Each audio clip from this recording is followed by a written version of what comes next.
केंद्रीय मंत्रिमंडल का जल्द विस्तार हो सकता है। गृह मंत्री अमित शाह और बीजेपी के संगठन महामंत्री के बीच हुई मुलाकात के बाद इसकी अटकलें तेज हो गई हैं। माना जा रहा है कि प्रधानमंत्री नरेंद्र मोदी आने वाले कुछ दिनों में अपने कैबिनेट का विस्तार कर सकते हैं। वहीं ये भी कहा जा रहा है कि मोदी कैबिनेट में 22 नए चेहरे शामिल हो सकते हैं। खबरों की माने तो अगर मोदी कैबिनेट का विस्तार होता है तो इसमें बिहार के 3 चेहरे मंत्री बनाए जाएंगे।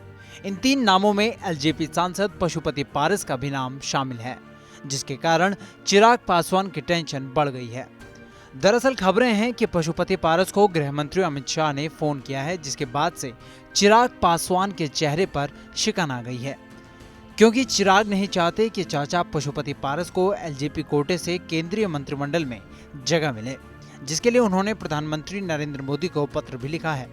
चिराग पासवान ने प्रधानमंत्री नरेंद्र मोदी को लिखे पत्र में कहा है कि पशुपति पारस को एलजेपी कोटे से मंत्री न बनाया जाए।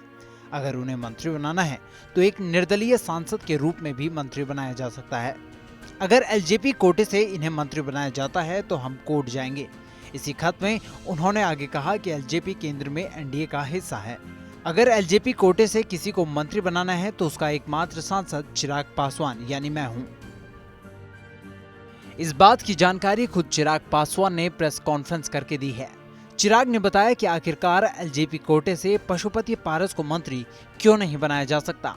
उन्होंने कहा कि पशुपति पारस को एलजेपी कोटे पर केंद्रीय मंत्री बनाना संभव नहीं, क्योंकि पार्टी के कार्यकारी बोर्ड ने उन्हें पार्टी से निकाल दिया है।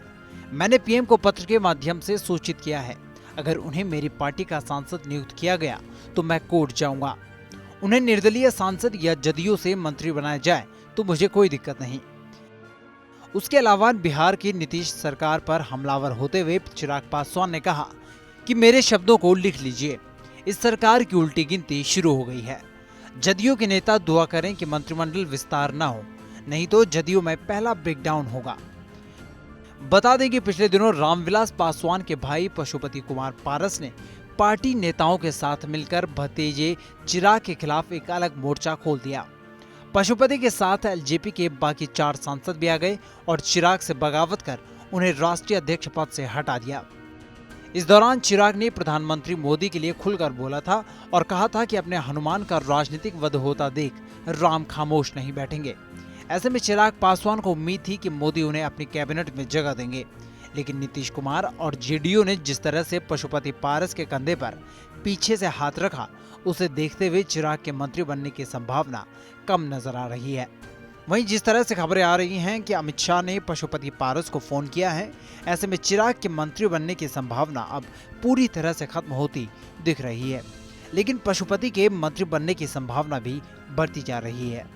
इस पूरी खबर पर आपकी क्या है राय, कमेंट सेक्शन में हमें जरूर बताएं और देश दुनिया की अन्य बड़ी खबरों के लिए सब्सक्राइब करें TV9 भारतवर्ष।